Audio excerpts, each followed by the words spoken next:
Queridos irmãos, temos aqui outro trecho da palavra do Senhor que se encontra em Êxodo capítulo 12. A palavra de Deus diz assim, nos versículos 1 a 8 e também os versículos 43, 48 e 49. Dizem assim, Êxodo capítulo 12, versículos de 1 a 8. E falou o Senhor a Moisés e a Arão na terra do Egito, dizendo: Este mesmo mês vos será o princípio dos meses, este vos será o primeiro dos meses do ano. Falai a toda a congregação de Israel, dizendo: Aos 10 deste mês, tomem cada um para si um cordeiro, segundo as casas dos pais, um cordeiro para cada casa. Mas se a família for pequena para um cordeiro, então tome um só com seu vizinho, perto de sua casa, conforme o número das almas, conforme o comer de cada um. Fareis a conta para o cordeiro. O cordeiro ou cabrito será sem mácula, um macho de 1 ano, o qual tomareis das ovelhas ou das cabras. E o guardareis até o 14º dia deste mês, e todo o ajuntamento da congregação de Israel sacrificará à tarde. Que tomarão do sangue e poluão em ambas as ombreiras e na verga. Queridos irmãos, temos aqui outro trecho da palavra do Senhor que se encontra em Êxodo capítulo 12. A palavra de Deus diz assim, nos versículos 1 a 8 e também os versículos 43, 48 e 49. Dizem assim, Êxodo capítulo 12, versículos de 1 a 8. E falou o Senhor a Moisés e a Arão na terra do Egito, dizendo: Este mesmo mês vos será o princípio dos meses, este vos será o primeiro dos meses do ano. Falai a toda a congregação de Israel, dizendo: Aos 10 deste mês, tomem cada um para si um cordeiro, segundo as casas dos pais, um cordeiro para cada casa. Mas se a família for pequena para um cordeiro, então tome um só com seu vizinho, perto de sua casa, conforme o número das almas, conforme o comer de cada um. Fareis a conta para o cordeiro. O cordeiro ou cabrito será sem mácula, um macho de 1 ano, o qual tomareis das ovelhas ou das cabras. E o guardareis até o 14º dia deste mês, e todo o ajuntamento da congregação de Israel sacrificará à tarde. Que tomarão do sangue e poluão em ambas as ombreiras e na verga da porta, nas casas em que comerem. E naquela noite comerão a carne assada no fogo, com pães asmos, com ervas amargosas a comerão. Versículo 43. E disse mais o Senhor a Moisés e a Arão: Esta é a ordenança da Páscoa, nenhum filho de estrangeiro comerá dela. Versículo 48. Porém, se algum estrangeiro se hospedar contigo e quiser celebrar a Páscoa ao Senhor, seja-lhe circuncidado todo macho, e então chegará a celebrá-la, e será como o natural da terra, mas nenhum incircunciso comerá dela. Uma mesma lei haja para o natural e para o estrangeiro que peregrinar entre vós. Este foi o versículo 49. Então, queridos irmãos, nós temos aqui lidos Lucas capítulo 22 e Êxodo capítulo 12. Antes de partirmos para Lucas e aprendermos um pouco mais sobre a ceia que foi instituída numa quinta-feira, numa quinta-feira de Páscoa, por isso nós estamos aqui aprendendo sobre esse trecho, nesse culto especial no dia de hoje, nós vamos ver um pouco, aprender um pouco da palavra do Senhor, um pouco da vontade de Deus para nossas vidas em Êxodo capítulo 12. Em primeiro lugar, destaca aos nossos olhos, salta aos nossos olhos, uma diferença de elementos entre o que nós vemos nas propagandas, não tanto este ano, em virtude da pandemia do coronavírus, mas em anos em que não há um único assunto nas emissoras de TV, o que mais nós vemos são coelho, peixe, ovo, chocolate. E quando nós lemos o trecho da palavra do Senhor que fala sobre a instituição e a normatização da Páscoa, o que nós encontramos é cordeiro ou cabrito, pães asmos e ervas amargosas.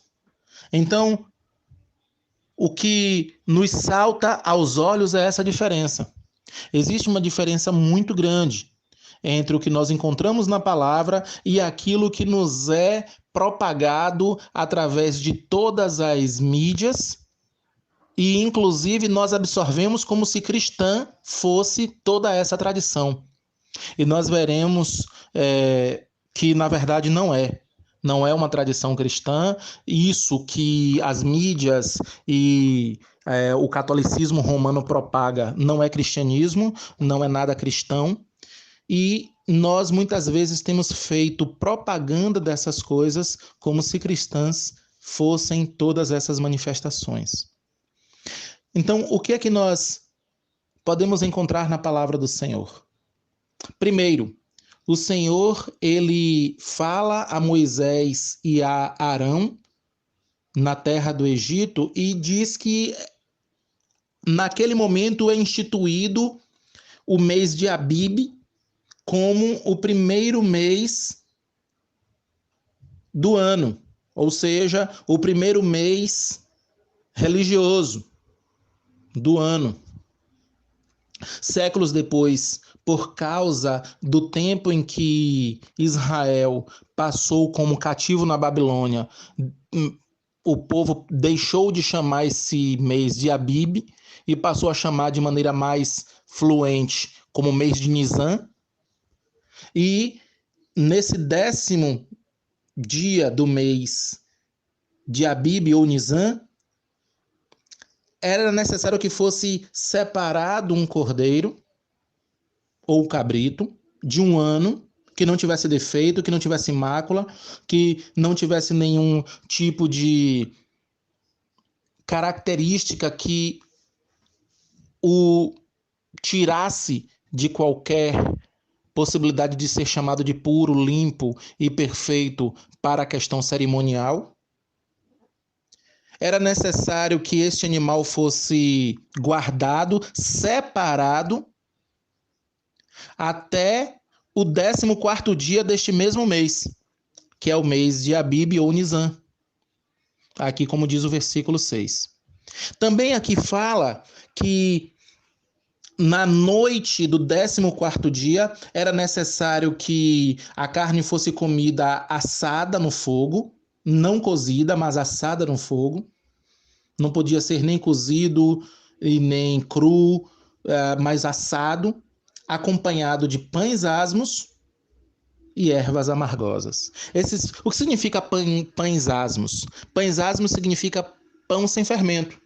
Um pão asmo é um pão sem fermento. Então nós temos aqui os 3 alimentos da ceia, de como a ceia foi instituída. Temos o pão asmo, temos, em primeiro lugar, o cordeiro ou o cabrito, o pão asmo e as ervas amargosas. Que diferença, amados irmãos? Porque o cordeiro é um tipo do antítipo que é Jesus. Ou seja, quando o Senhor ele ordena a Moisés e Arão que institua na Páscoa o sacrifício e que os judeus comessem da carne assada do cordeiro ou do cabrito, o Senhor está dizendo ali ao povo que aquilo tem um símbolo.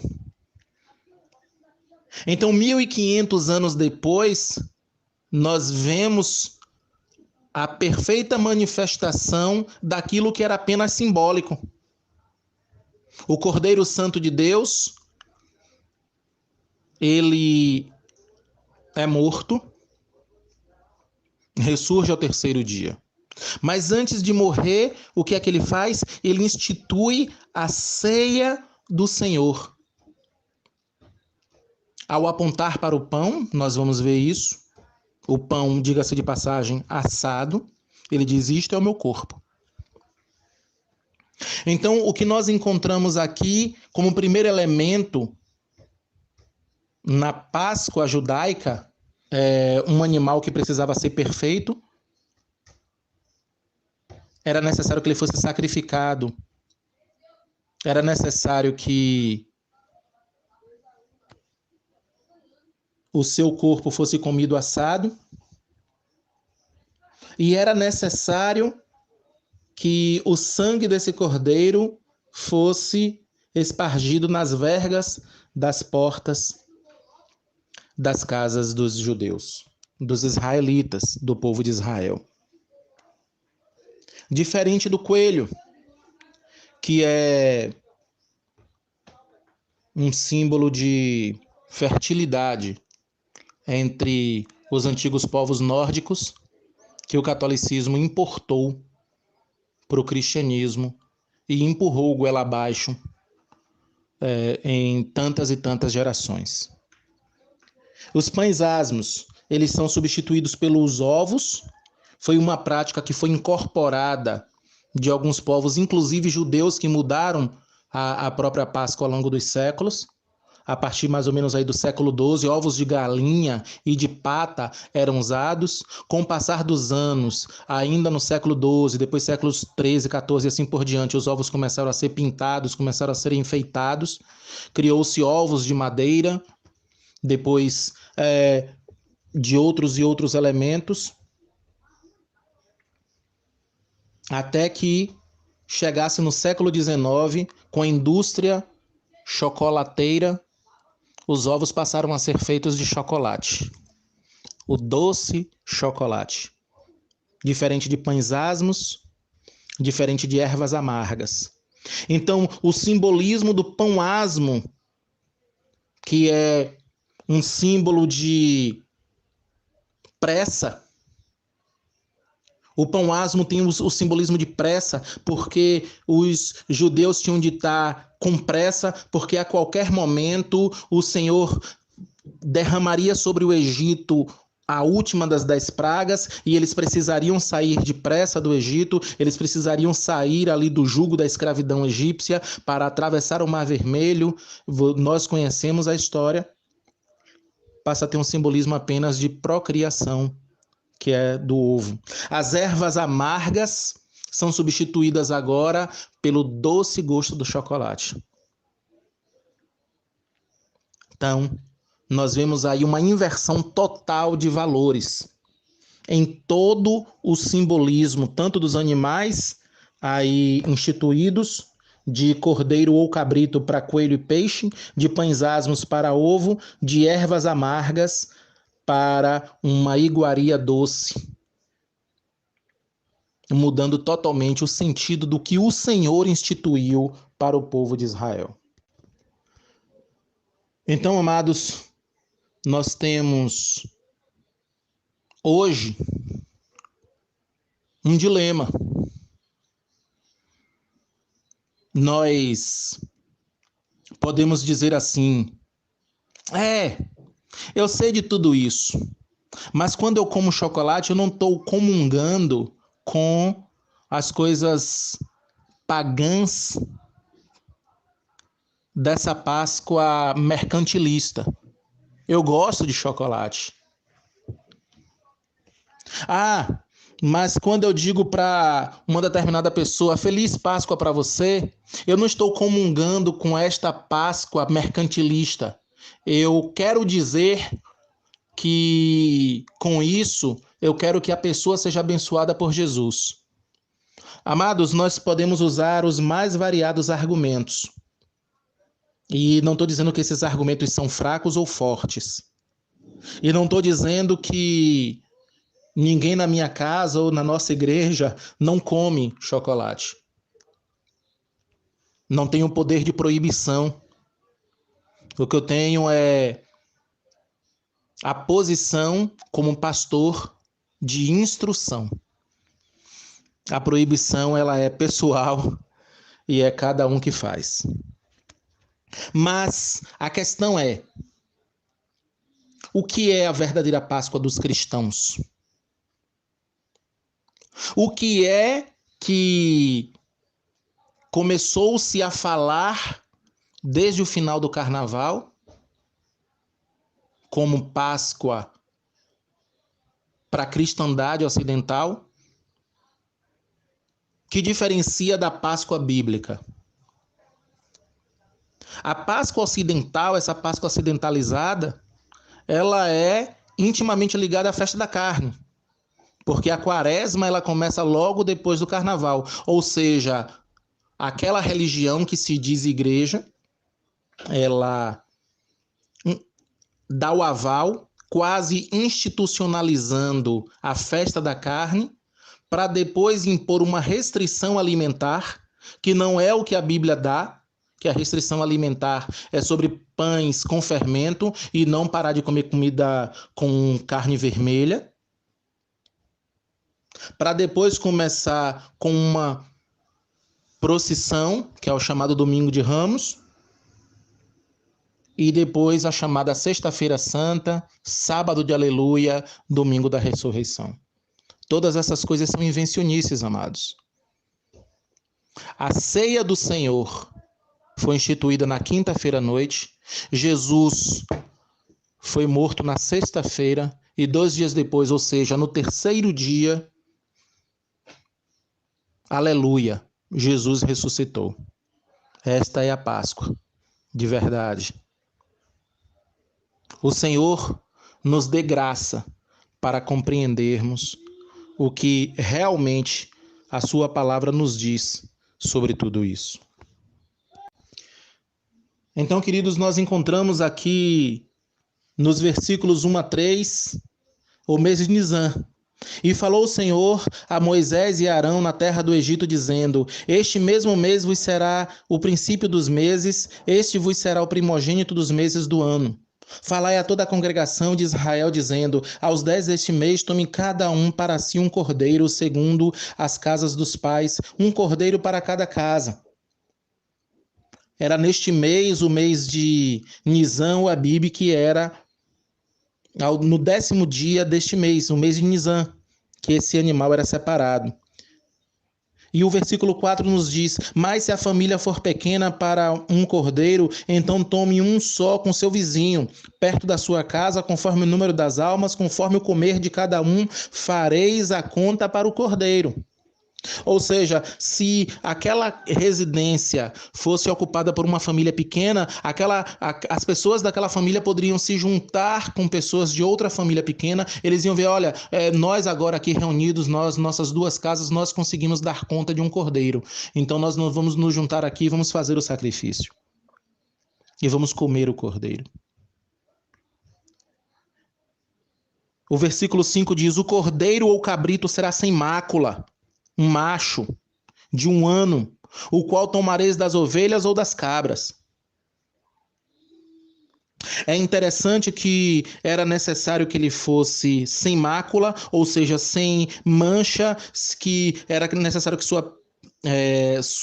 seus pelos fossem sem mancha, era necessário que ele fosse macho, era necessário que ele fosse de 1 ano, e era necessário tudo isso porque aquele animal era um tipo de Cristo, ou seja, um símbolo. A palavra tipo significa símbolo, algo simbólico.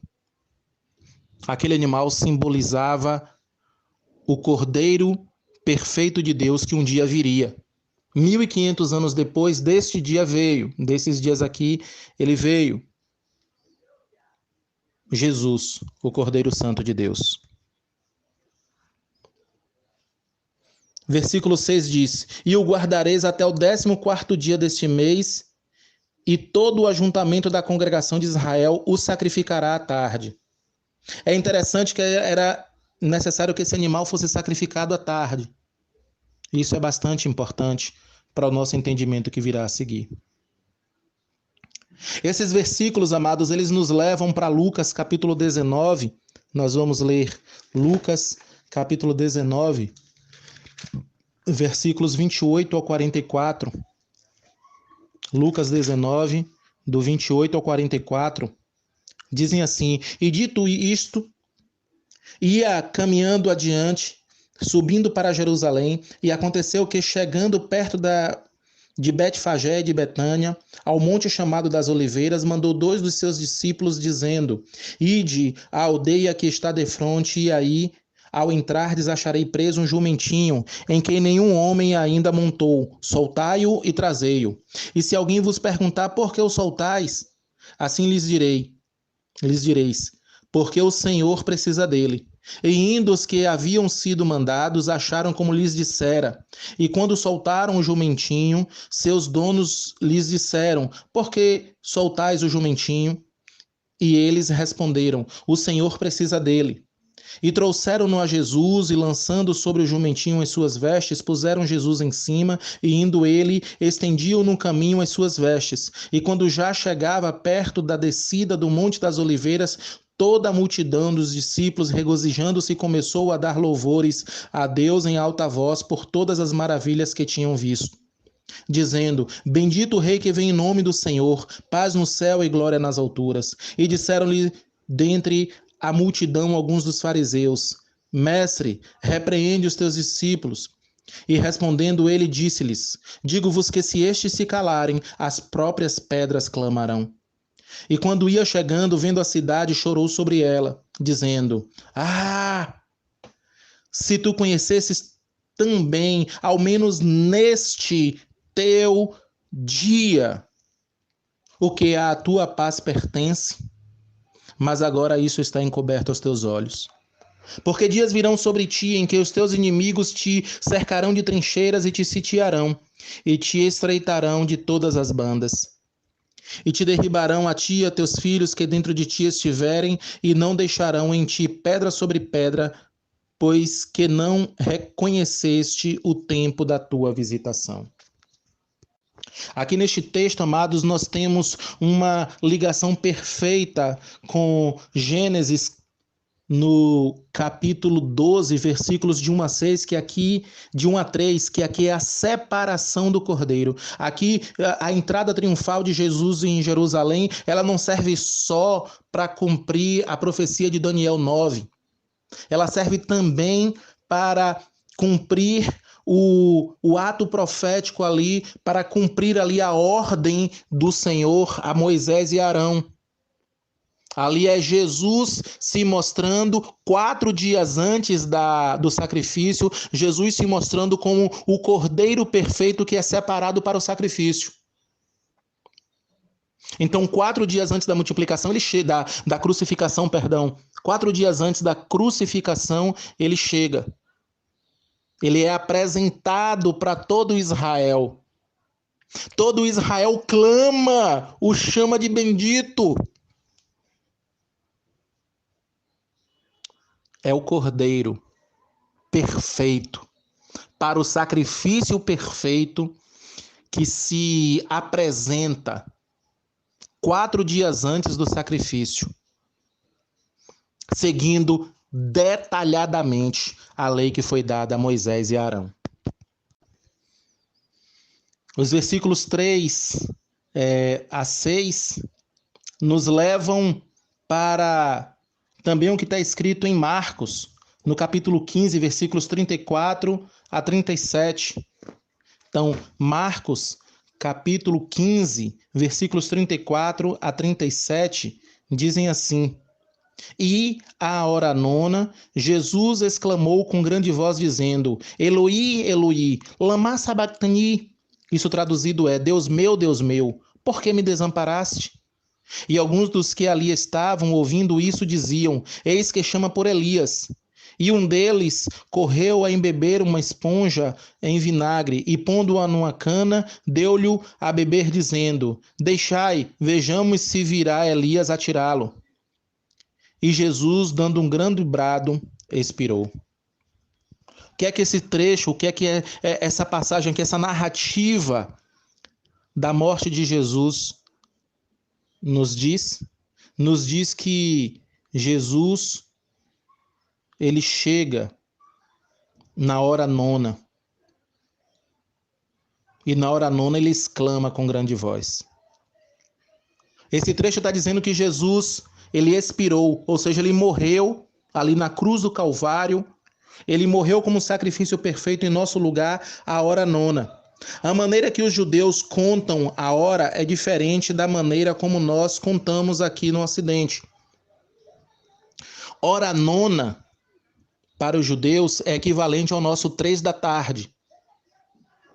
Exatamente como está escrito aqui no versículo 6 de Êxodo capítulo 12. E o guardareis até o 14º dia deste mês, e todo o ajuntamento da congregação de Israel o sacrificará à tarde. Amados, se vocês lerem detalhadamente o Evangelho de Marcos, vocês vão ver que Jesus foi crucificado às 9 da manhã e morto às 3 da tarde.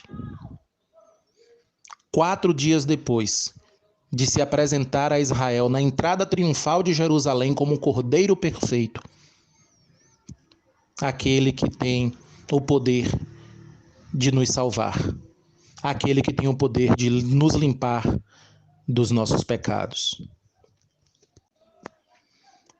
Então nós encontramos aqui no versículo 7 de Êxodo 12, e tomarão do sangue e poluão em ambas as ombreiras e na verga da porta, nas casas em que a comerem. Irmãos, era necessário que o sangue do cordeiro fosse espargido nas vergas da porta. O sangue que protege, o sangue que livra da morte eterna de Jesus. Isso aqui é um símbolo. Nós encontramos aqui essa tão importante informação de que a última das 10 pragas, a praga da morte dos primogênitos, não entrou na casa de quem espargiu com o sangue do cordeiro os umbrais das portas das suas casas. É interessante, amados irmãos, por que os umbrais?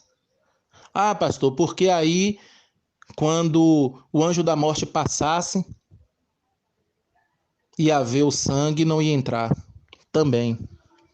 Mas uma informação interessante sobre a cultura egípcia da época pode ser uma espécie de acréscimo de nossas informações sobre este evento naquele dia. Os egípcios, eles tinham o costume de escrever seus nomes em um material que não fosse perecível. Eles evitavam, não era sempre que conseguiam, mas eles evitavam escrever seus próprios nomes ou os nomes de pessoas que eles gostassem, que eles amassem, em papiro. Porque o papiro é uma coisa, vamos chamar assim, o avô do que hoje nós chamamos de papel.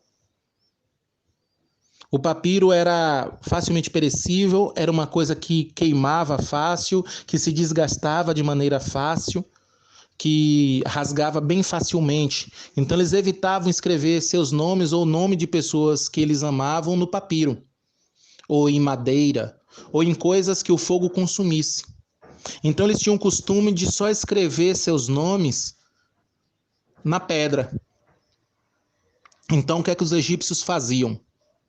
Eles construíam suas casas, as pessoas mais pobres, elas não podiam construir suas casas de pedra maciça, de coisa de alta tecnologia e com um valor agregado maior, então elas construíam suas casas de uma argamassa, uma coisa que nós chamaríamos hoje de argamassa, mas os umbrais das portas de suas casas, elas faziam questão de fazer com pedra. E aí chamavam escribas, pagavam para que escribas escrevessem os nomes das pessoas daquela casa nas pedras que eram usadas para construir os umbrais das portas daquelas casas. Com a intenção de dizer, assim como é permanente o nome escrito nessa pedra, assim seja permanente o meu nome. Olha que interessante, porque a Bíblia não nos fala que esta era uma prática também dos judeus, mas é algo que talvez nos faça a meditar um pouco. Será que os judeus, os israelitas ali presentes, né? Será que os hebreus ali presentes, de tanto conviverem com essa prática dos egípcios, talvez não estivessem absorvendo essa prática e talvez estivessem escrevendo seus nomes também nos umbrais? Nós não sabemos, a Bíblia não nos dá essa certeza.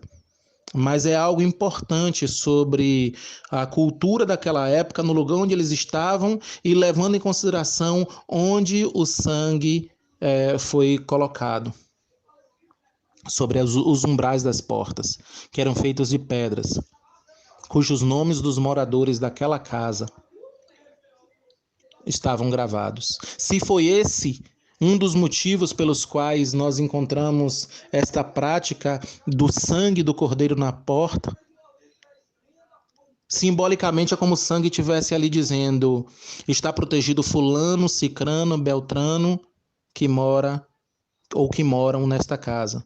Se não foi esse o motivo, o próprio símbolo perfeito, o próprio conhecimento que a Bíblia já nos dá sobre isso já é cabal, já é perfeito, já é maravilhoso.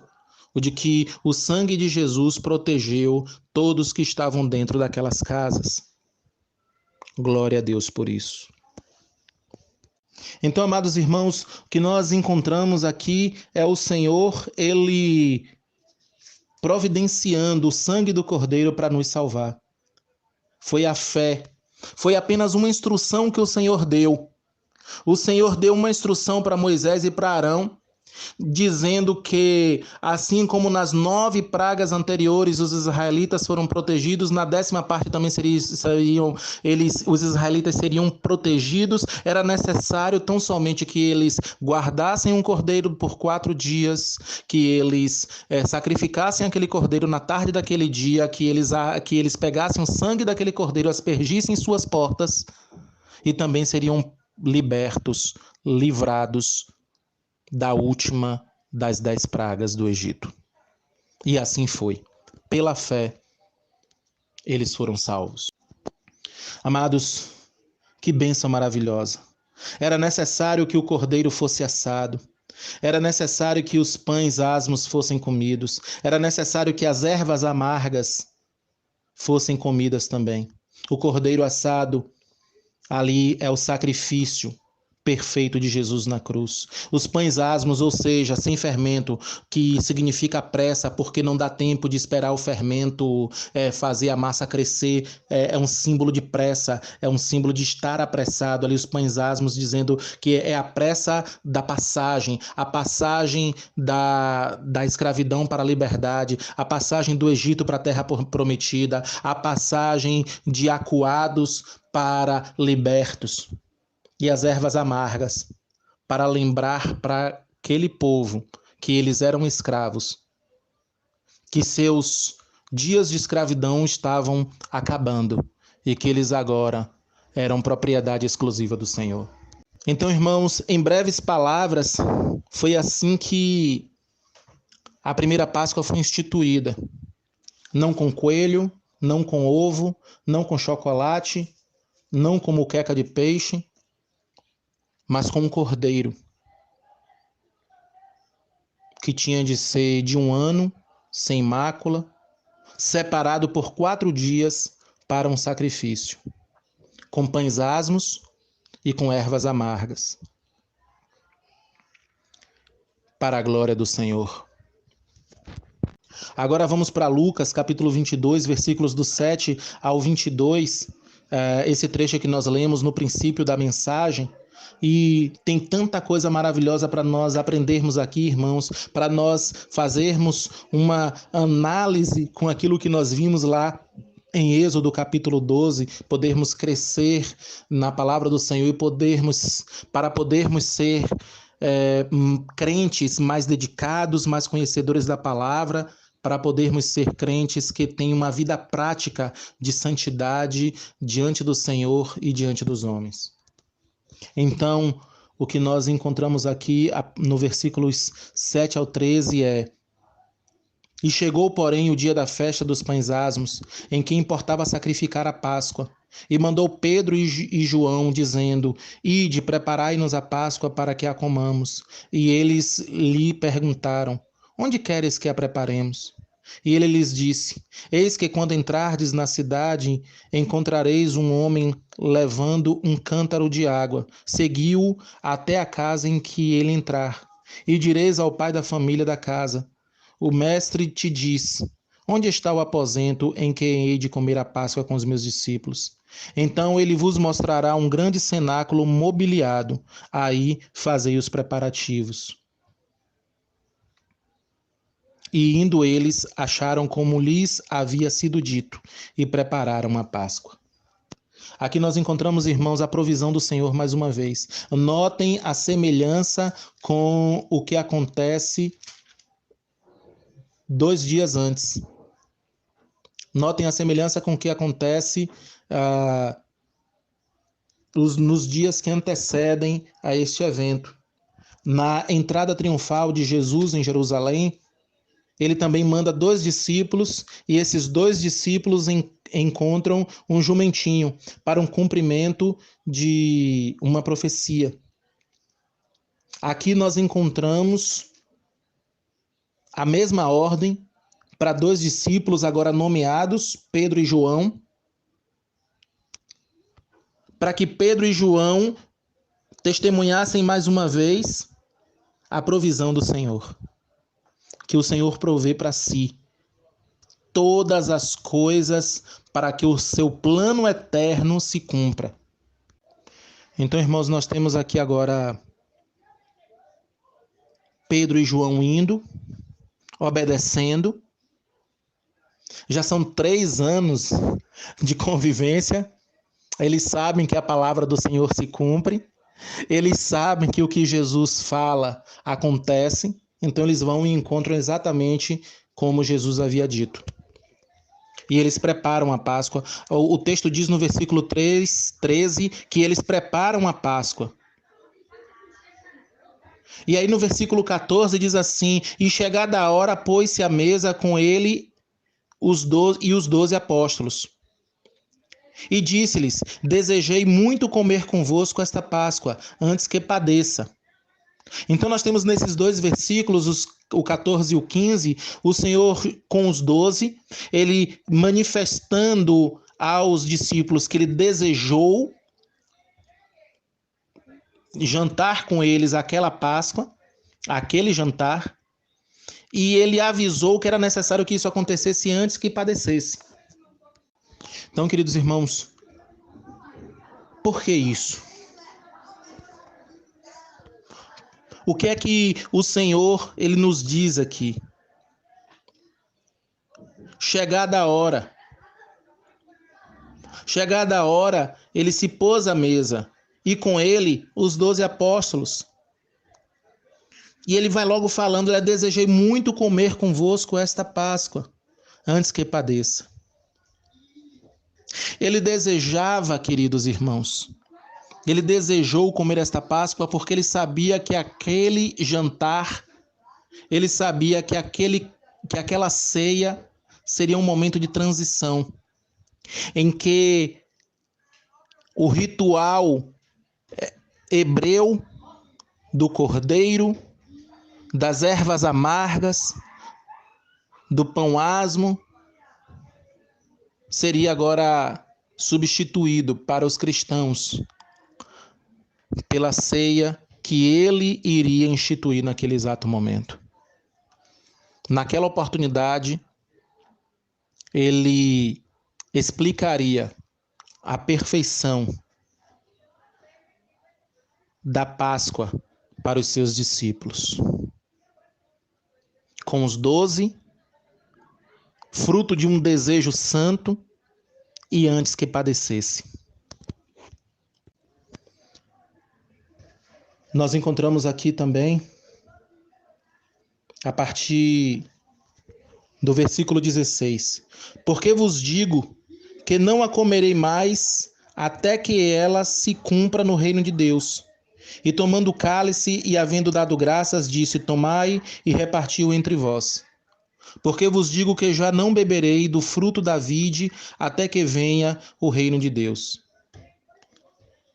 Aqui o Senhor, ele afirma que ele não comeria mais daquela ceia da Páscoa até que ele voltasse, para que o reino de Deus na terra seja instituído.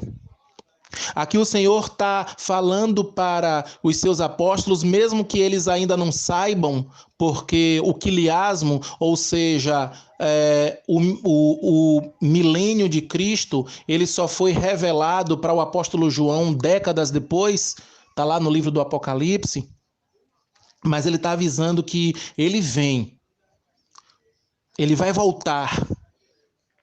Naquela oportunidade, ele vai experimentar novamente da ceia. Como rei de Israel. Rei aqui na terra mesmo. Reinando em Jerusalém mesmo. Por 1000 anos. Para cumprir todas as promessas feitas a Israel sobre um rei perfeito que reina com justiça e santidade, e Israel como real centro de todas as nações da terra. No versículo 17 diz que ele toma o cálice. E depois de agradecer por esse cálice, ele pede que este cálice ele seja repartido por todos. E depois diz que também este cálice ele não vai beber até que venha o reino de Deus. Então, aí vem o pão, aí vem os elementos do alimento e também a bebida, o cálice, o vinho, que ele também afirma que só vai beber novamente depois que ele voltar para instituir o milênio aqui na terra. Agora, irmãos, ele no versículo 19 diz assim: e tomando o pão e havendo dado graças, partiu-o e deu-lhe, dizendo: isto é o meu corpo, que por vós é dado. Fazer isso em memória de mim. Chega o momento, amados irmãos, ali da ceia, da Páscoa hebraica, que é o momento de comer o pão asmo. E ele diz: olha, este pão, isto é o meu corpo. Ele aponta para o pão e diz: isto é o meu corpo. Como não lembrar do fato de que Jesus é o pão da vida? Como não lembrar que Jesus é o maná que desceu do céu? Como não lembrar que, assim como o cordeiro da Páscoa tinha de ser assado, assim também este pão para o qual ele aponta também foi assado? Quando Jesus diz que ele é o pão da vida, ele é nosso alimento, irmãos. Jesus é o pão da vida. É o pão que desceu do céu. E o versículo 20 nos diz assim: semelhantemente tomou o cálice depois da ceia, dizendo: este cálice é o novo testamento no meu sangue, que é derramado por vós. Que cálice? Porque o versículo 17 diz que ele tomou um cálice. E tomando um cálice, havendo dado graças, disse: tomai e repartiu entre vós. E o versículo 20 diz: e semelhantemente tomou o cálice. Qual cálice? Outro cálice?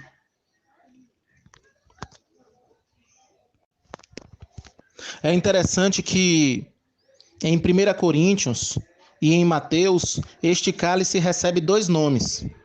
Em 1 Coríntios, capítulo 10, versículo 16, Paulo dá um nome a este cálice. É interessante nós vermos isso, porque este cálice é nominado tanto em 1 Coríntios, capítulo 10, quanto também em Mateus 26. Então, 1 Coríntios, capítulo 10, versículo 16 diz: porventura o cálice de bênção que abençoamos não é a comunhão do sangue de Cristo? O pão que partimos não é porventura a comunhão do corpo de Cristo? Ou seja, o apóstolo Paulo está chamando este cálice de o cálice de bênção. E se nós formos lá para Mateus, no capítulo 26, Mateus, capítulo 26, diz assim o versículo 28. Porque isto é meu sangue, o sangue do Novo Testamento que é derramado por muitos para a remissão dos pecados. Então, este cálice, este sangue, ao Jesus apontar para este cálice e dizer que cálice é aquele, chama de cálice que é do sangue do Novo Testamento, e também dizendo que é para a remissão dos nossos pecados. Essas duas informações são importantes por algumas coisas que nós vamos entender a ligação com Êxodo capítulo 6, versículos 6 e 7. Aqui, mais uma vez, para nós podermos ter uma ideia, nós vamos precisar pegar emprestada novamente a tradição hebreia para a gente poder compreender algumas coisas. Por que que Jesus ele toma um cálice e depois outro cálice? Entre os judeus praticantes, até hoje, e também na época de Jesus, seguia a tradição que os judeus tinham, eles costumavam beber 4 cálices. Não é este o momento, não é este o lugar também, para nós pegarmos detalhadamente a cerimônia. Mas esses 4 cálices de vinho eram bebidos em uma determinada sequência, que, repito, não é o caso da gente trazer agora todo o ritual, até porque nós não precisamos reproduzir, porque a nossa Páscoa é Jesus, então todo esse ritual não precisa ser reproduzido, a não ser que em caráter de instrução, claro, aí pode. Mas os hebreus, eles tinham o costume de ter 4 cálices diferentes na ceia da Páscoa, por causa do que tem escrito em Êxodo capítulo 6, versículos 6 e 7. Êxodo capítulo 6, versículos 6 e 7 dizem assim: Portanto, dize aos filhos de Israel: Eu sou o Senhor, e vos tirarei de debaixo das cargas dos egípcios, vos livrarei da sua servidão, e vos resgatarei com braço estendido e com juízos grandes. E eu vos tomarei por meu povo, e serei vosso Deus, e sabereis que eu sou o Senhor, vosso Deus, que vos tiro de debaixo das cargas dos egípcios. Então, o que é que nós encontramos aqui? Nesses 2 versículos, nós encontramos 4 verbos em hebraico, que os judeus eles costumam dizer que os 4 cálices da ceia deles são por causa desses 2 versículos, por causa desses 4 verbos que são: vos tirarei, vos livrarei, vos resgatarei e vos tomarei. O interessante é que o terceiro desses cálices era bebido justamente depois do pão asmo, durante a ceia da Páscoa dos hebreus. E que verbo é aqui encontrado no versículo 6 de Êxodo capítulo 6? Qual o terceiro verbo? Vos resgatarei. O resgate, amados irmãos, é pago com sangue. Por isso, se este costume dos hebreus está correto no que se refere a este encaixe com Lucas capítulo 22, por isso Jesus ele aponta para o terceiro cálice e diz: Este é o cálice do Novo Testamento no meu sangue, que é derramado por vós. Ou seja, o meu sangue resgata vocês. O derramamento do meu sangue compra vocês. O derramamento de todo o meu sangue salva vocês. Então, irmãos, nós temos aqui algo que é muito importante. Todo aquele cerimonialismo judaico, todo aquele cerimonialismo hebreu, ele agora é substituído por uma cerimônia simples. E por cerimonialismo, de maneira nenhuma eu quero depreciar o culto hebreu, até porque foi o Senhor que deu. E o povo hebreu continua sendo objeto do amor do Senhor. O Senhor voltará a tratar com Israel. Israel vai voltar a ter aquele tratamento de ser a menina dos olhos de Deus, de modo que qualquer tipo de antissemitismo é um pecado terrível diante de Deus, porque ser antissemita, ou seja, preconceituoso contra judeu, é um pecado terrível, porque Deus continua amando os hebreus, continua amando os judeus, e nós, como cristãos, somos chamados a amar a todas as pessoas. E creio, inclusive, que de modo especial, amar os hebreus. Mas voltando aqui para a nossa questão, o que nós encontramos aqui é uma cerimônia mais simples, mas nem por isso menos solene. Creio, inclusive, que é o contrário, porque agora, quando nós temos a comunhão no pão e no cálice, nós estamos, como o próprio Cristo diz, isto é o meu corpo que é partido por vós. Versículo 20 nos diz: este cálice é o Novo Testamento no meu sangue, que é derramado por vós. Páscoa, amados irmãos, não é coelho, não é peixe, não é chocolate, não é ovo, nem é procissão.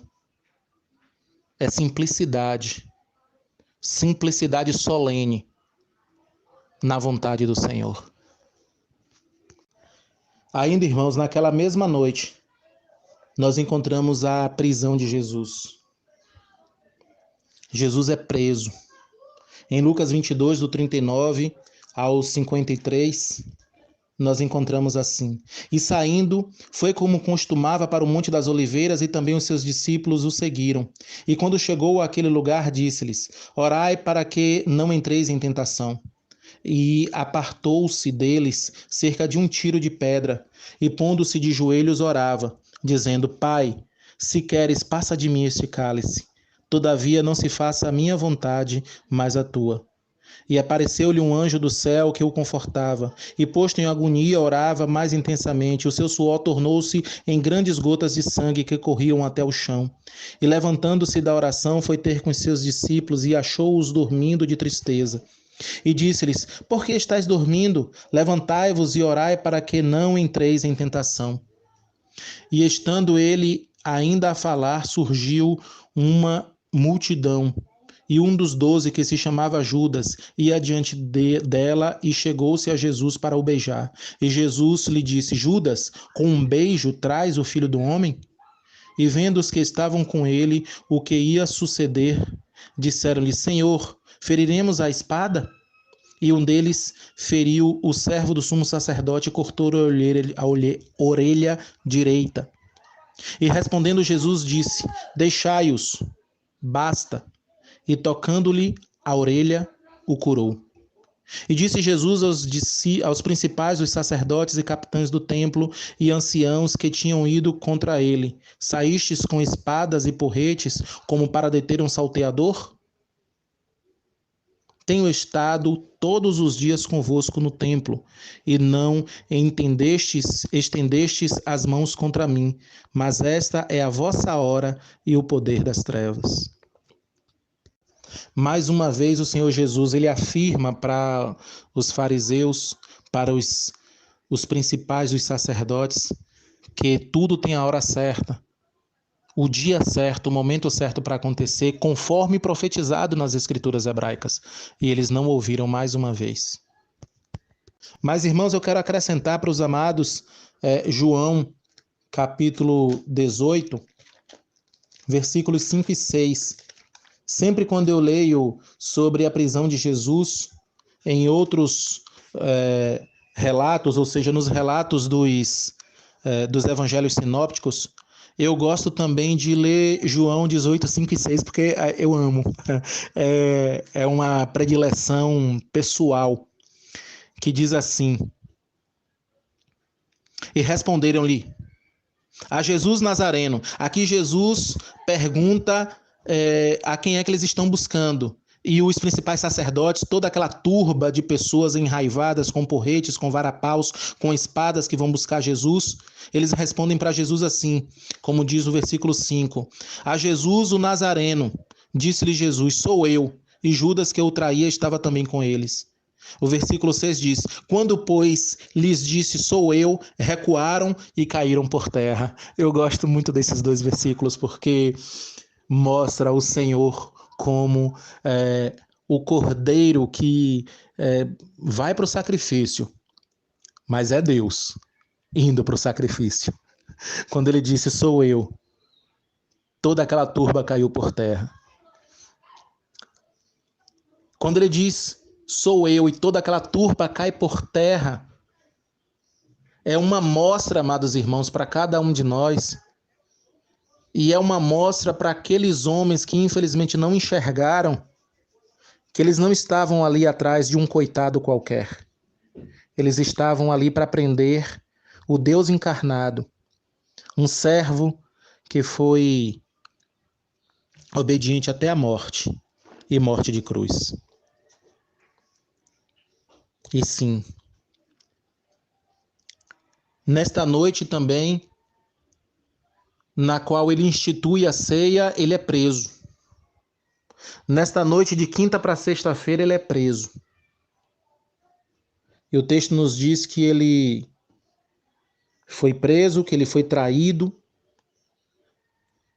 Nós vemos Pedro cortando a orelha de Malco. Nós vemos os discípulos correndo. Nós vemos a orelha do soldado sendo recomposta. Nós vemos o Senhor se permitindo ser preso, respondendo ao questionamento de por que ele não revida, dizendo que ele poderia chamar os anjos e os anjos o ajudariam. E vemos também Deus sendo preso, porque quando ele diz, sou eu, ou ego eimi, que significa eu sou, os inimigos caem por terra. Os inimigos caem por terra, irmãos. Queridos, é necessário que nós nos lembremos que nós não precisamos copiar as práticas do mundo para nos acharmos parecidos com o que todo mundo faz. É necessário apenas que copiemos as práticas do céu, porque o que nós fazemos aqui é só um passar de algum tempo, mas a nossa pátria é a pátria celestial. Ah, pastor, é pecado comer chocolate no domingo de Páscoa? É pecado comer chocolate no domingo de ressurreição? É pecado esconder ovo de Páscoa para as crianças poderem procurar? Amados irmãos, eu tenho grandes dúvidas sobre isso. Mas por via das dúvidas, eu não promovo esse tipo de atitude. Assim como o Natal não foi em dezembro, mas sim meados de setembro a meados de outubro, e não gostamos desse negócio de Papai Noel, enfeite da igreja, a arvorezinha lá e tudo mais, como é o nome daquele negócio, presépio. Pelo contrário, gostamos de um culto natalino simples. Aproveitamos o 25 de dezembro não porque concordamos com a data, mas sim porque aproveitamos a data para pregar o verdadeiro evangelho. Assim também fazemos com a Páscoa. É um calendário hebraico, é o calendário hebreu, é o calendário do povo de Israel, que foi aglutinado pelo catolicismo, que é uma religião pagã travestida de cristianismo, e botou goela abaixo do povo e está aí até hoje. Mas Jesus é a nossa Páscoa e nós a celebramos uma vez por mês. A nossa Páscoa é celebrada uma vez por mês. Sem coelho, sem peixe, sem ovos, sem chocolate. A verdadeira Páscoa, ela é celebrada com o pensamento voltado para o sacrifício perfeito do Cordeiro Pascal perfeito, Jesus Cristo. Sabemos que algumas denominações fazem essa prática todo domingo. Outras, uma vez a cada 3 meses. Já ouvi falar até de uma que é uma vez por ano. Mas uma coisa eu digo para vocês. Esta é a verdadeira Páscoa, a ceia do Senhor. E Jesus, quando foi preso, ele foi preso, se deixou ser preso para morrer em nosso lugar. Que o Senhor nos ajude, amados, a compreendermos as tentativas deste mundo de nos afastar da verdadeira Páscoa e do verdadeiro sentido do que é ser cristão, que significa viver o que está na palavra e não o que as pessoas empurram para nós. Que o Senhor nos ajude a termos uma vida santa aqui nesta terra. Que assim como os hebreus, eles aspergiram ali o sangue nos umbrais, assim nós nos lembremos que fomos comprados com o sangue de Cristo. Que assim como a ceia, ela nos dá um momento ali de refletir sobre o sacrifício de Cristo, nós possamos ter essa reflexão dia após dia. Não como uma simples meditação e fazer uma carinha piedosa e depois esquecer. Não. Mas como um estilo de vida. Um estilo de vida santa na presença do Senhor.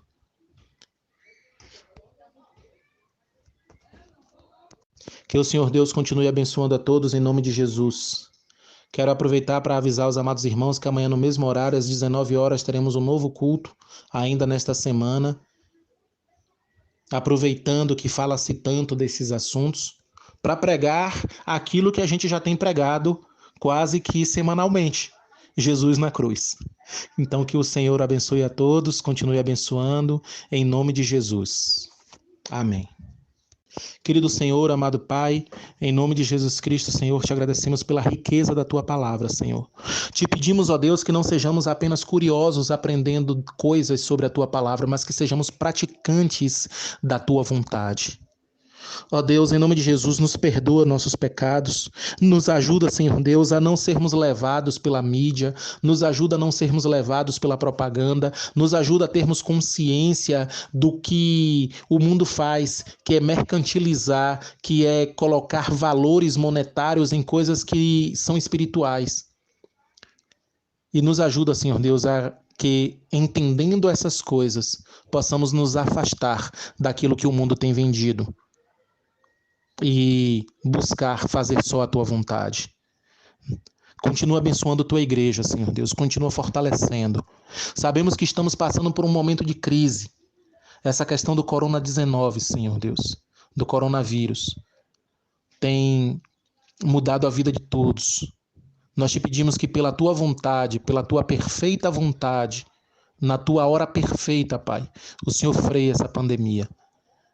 Te pedimos, ó Pai, clamamos a Ti que o Senhor nos guarde. Guarde a Tua igreja, guarde o Teu povo. Abençoa os líderes desta nação, Pai.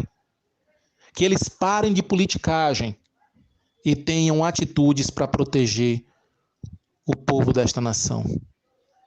Dá a eles sabedoria, Pai, para que, com o uso daquela procuração que damos a eles, quando votamos neles, eles possam trabalhar em nosso favor. Em nome de Jesus Cristo, Senhor Deus, também te pedimos que para a Tua honra e para a Tua glória, o Senhor guarde a Tua igreja. Nós te agradecemos, nós oramos. Maranata, ora vem, Senhor Jesus. Em nome de Jesus nós oramos. Amém.